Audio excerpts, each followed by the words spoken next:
Alright guys, I want to thank you for coming back for another video. Today we're going to be doing a follow-up edition to the United Window and Door sliding glass patio doors that I got last summer. I am finally following up and going with their Distinct series matching screen door to go with this setup. We'll go ahead and get this installed. It should be a pretty quick one, but I did want to show you guys an overview of the door. I was going to try and go with a different brand door, but because this is made specifically for the Distinct series doors that I have, I decided to go with this. One difference between this door and the other doors is the other doors that were more universal, I guess we're going to call them, they were actually 80 inches, which is quite a bit taller than 76 and 5/8, so that would have been an issue.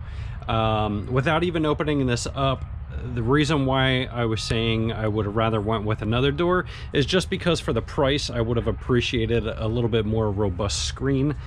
Some of the other doors, I want to say they were pretty similarly priced or a little bit cheaper, actually had the nice pet screening, which is a little bit thicker screening. This is pretty much a basic screen from what I can tell here. Otherwise, you know, the frame seems to be pretty standard. It seems to be rolled out a little bit more on the edges. We'll go ahead and cut this open. Looks like this has actually been cut open at some point before, so again, you're probably going to be getting these at Lowe's. Just make sure yours isn't too beat up. All of them had holes in the plastic in some nature. Just make sure you don't have any punctures in the screen to avoid having to take it back.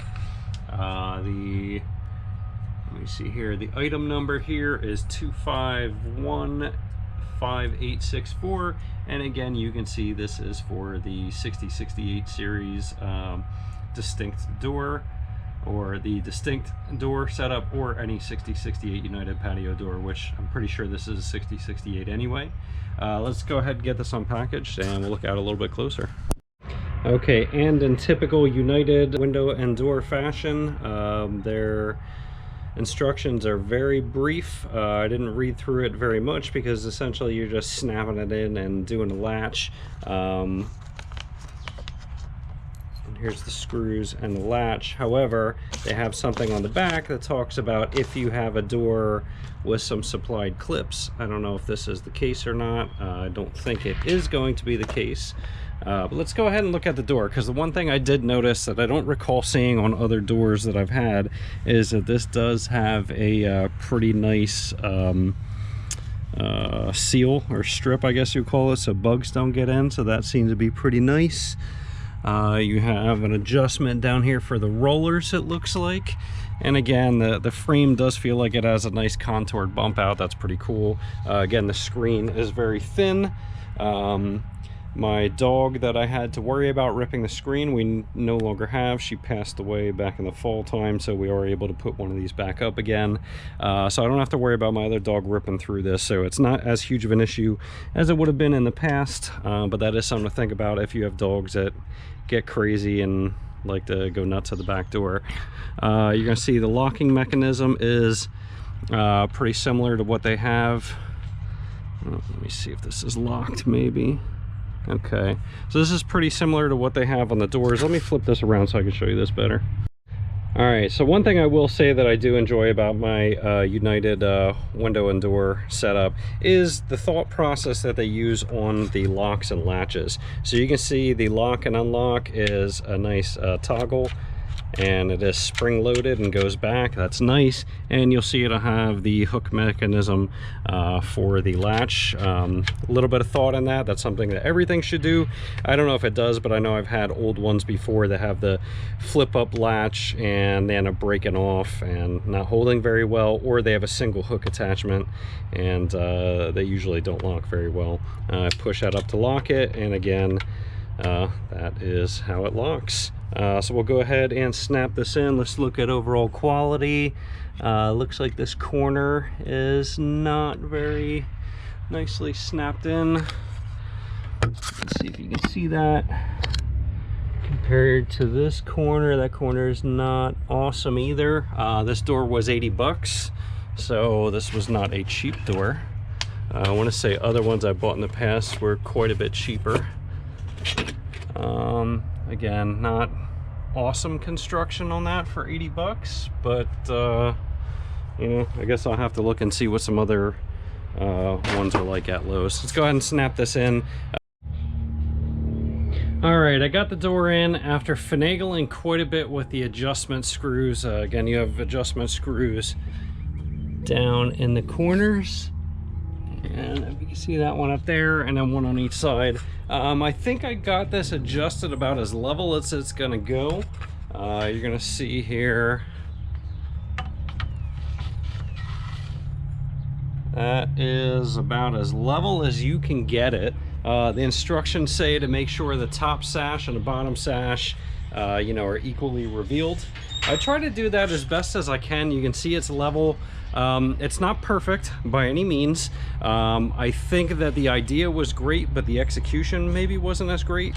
I cleaned up the tracks, and what you can see here is it's gonna bind up down on the bottom. Now, if you can see where it's touching right there, and then it's open, there's a little bit of a gap up here. And you see the gap opens up a little bit more, and then it closes a little bit up top. So what's supposed to happen is, if I push that door all the way in, you can see the door is actually supposed to fit inside that sash.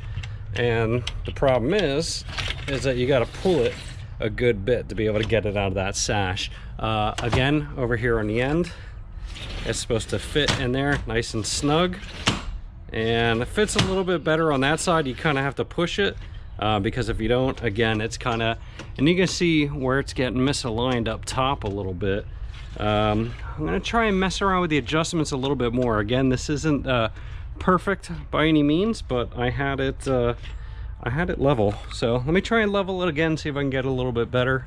You can see that there is no gap down at the bottom, and the gap opens up as you go up top, so something is getting thrown off. All right, so I got it a little bit better with bending in these corners. It's not perfect, but this is just not going to be perfect. So the next thing you want to do is do the latch. So basically what it is, what I did is I held the latch right up against there and butted it up to there as close as I could, and then marked it on the door. And then gave myself a little bit of leeway for the adjustment on the latch. So basically I made a mark right there, which is the top part where the bottommost part of the latch where it can catch, and then gave myself a little bit of up and down adjustment. So I started one screw there, and you're gonna see it latches, and you go up and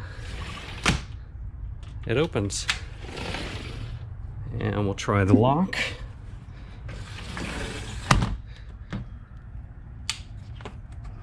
All right, it locks, open up, and you can hear the door still drags a little bit up top. That is a little annoying, and it's not as smooth as I would like it, but I may be able to adjust it out a little bit. We'll go ahead and throw one more screw in there, and we'll pretty much be done.